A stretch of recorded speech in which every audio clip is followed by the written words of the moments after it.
Hey guys, Yip with another video, and this one today is going to be about gearing in Nighthold. Now, gearing in Nighthold is going to be very important because there are stats that warlocks want, and the fact that this expansion has so much Titan forging, it has so much sockets, so much different gear from different places. You can get gear from Trials of Valor, you can get gear from Mythic Plus, Emerald Nightmare, Nighthold, boxes, emissary caches, mythic plus cache, everything, right? There's so many different places you can get gear. You can feel lost and wondering, what do I need to, like what sort of gear should I be going for? I don't know what to do. Well, the basic guideline as an affliction warlock is mastery overall. That's like a TLDR, get mastery, right? But what do you do once you have that mastery, once you have 120%, 130% mastery? What do you start to do? You start to say, okay, I need other stats. I need crit and haste in order to amplify that, right? So how much haste and crit? You want more crit than haste. You want roughly between 7,000 and 7,500 crit, and you want roughly 4,500 to 5,000 haste, okay? Those are some stats that you generally want to be looking for. So basically, more crit than haste, more mastery than both of those, you're good to go. Now, what bosses you're going to be looking for to kill in Nighthold are definitely going to be... I'm definitely going to go over that in this video. So you're definitely going to see which sort of pieces you're going to be wanting to look for in Nighthold. But overall, it's going to come down to what you have, you know what I mean? It's going to come down to what you have Titan forged, what gives you a socket, and then what you can work off that. I'm just going to make this video as a general guideline of what to do. So the first thing I want to talk about is trinkets, because trinkets are universal. Trinkets do not generally affect your stat weights too much. Trinkets just have an effect that are very powerful, and I wanted to go over a couple of those in Nighthold today. So for trinkets, the first one I want to talk about is erratic metronome. Now, if you don't know what erratic metronome does, basically what it does is it gives you a haste buff. Now, when it gives you this haste buff, it gives you one stack of it. So let's say the first stack gives you 1,000 haste, okay? It's going to be slightly less than 1,000. The tooltips on live are bugged. It's going to give you slightly less than 1,000 haste, but let's just say for mathematics' sake, it gives you 1,000 haste for 12 seconds, okay? It procs once.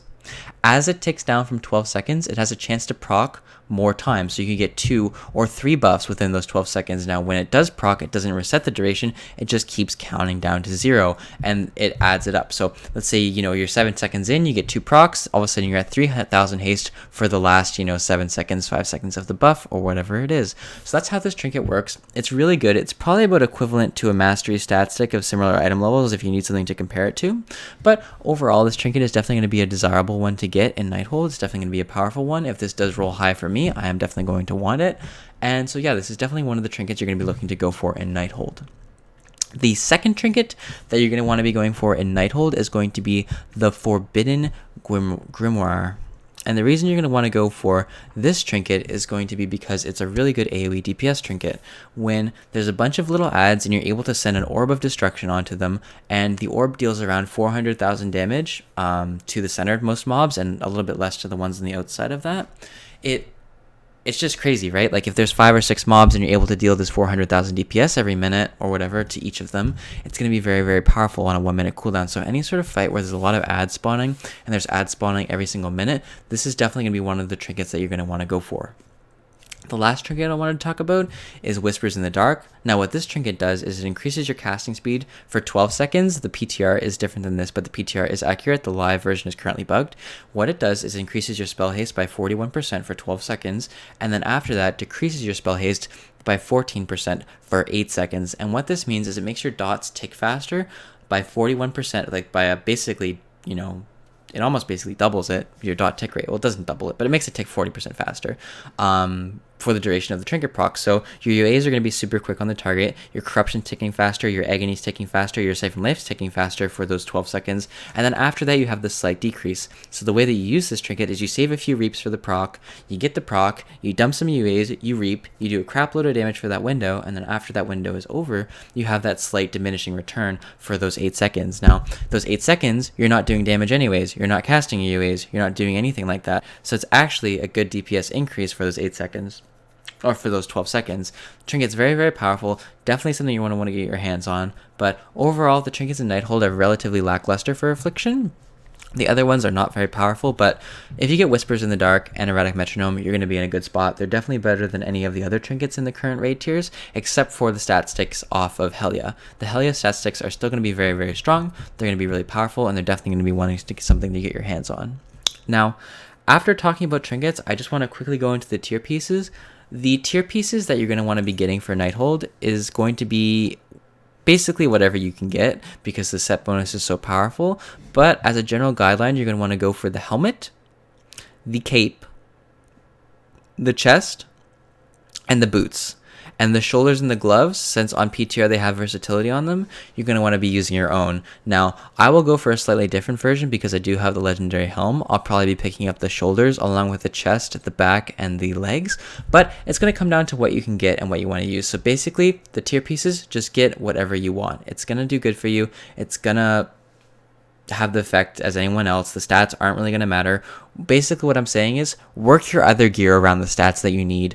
Don't worry about the tier set. Get the 4 set, get it done, and then start worrying about your stat weights. The tier set is more important than that. So, after talking about that really quickly, I want to talk about what to do with your other pieces of gear. So, you have your neck, you have your rings, you have your boots, you have your waist, you have your bracers. What should you do? Basically, what you should do is you should say, okay, I'm a little low on haste. What should I do? Well, let's look. All right, let's look at rings, right? I'm low on haste. What should I do? Well, okay, that's crit mastery, and that's not good for me. Mastery haste. Oh, that ring has haste on it. It's in Nighthold. I should probably look at getting that. Oh, let's look at the next one. Okay, crit mastery. Okay, I don't really want that. I still need some more haste. Let's look at this. Oh, haste mastery. That's a good ring for me. I should get that. That's generally what you should do with regards to like what sort of gear you should be getting. You should be okay. You know, I'm at 13% haste. What do I need to do? Okay. Oh, this ring has haste on it. I'm gonna go get it. Or controversially, you know, you're low on crit. What should you do? Well, okay, I'm low on crit. Crit mastery ring. That's really good. That's something I should go for.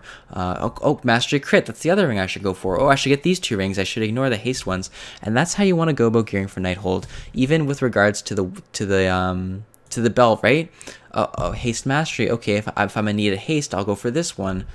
Haste mastery again, but this one gives more mastery, so if I'm too high on haste, I can get this one and lower my haste value while getting more mastery. This seems like a good pick for me, right? That's what you want to be doing in Nighthold. You want to be going through each of the pieces that you have a potential to get, so the rings, the boots, the waist, the wrists and things like that. Go through those, see what's going to be good for you, see what stats you need, and then go get them. You know what I mean? That's all there is to it. You're low on crit.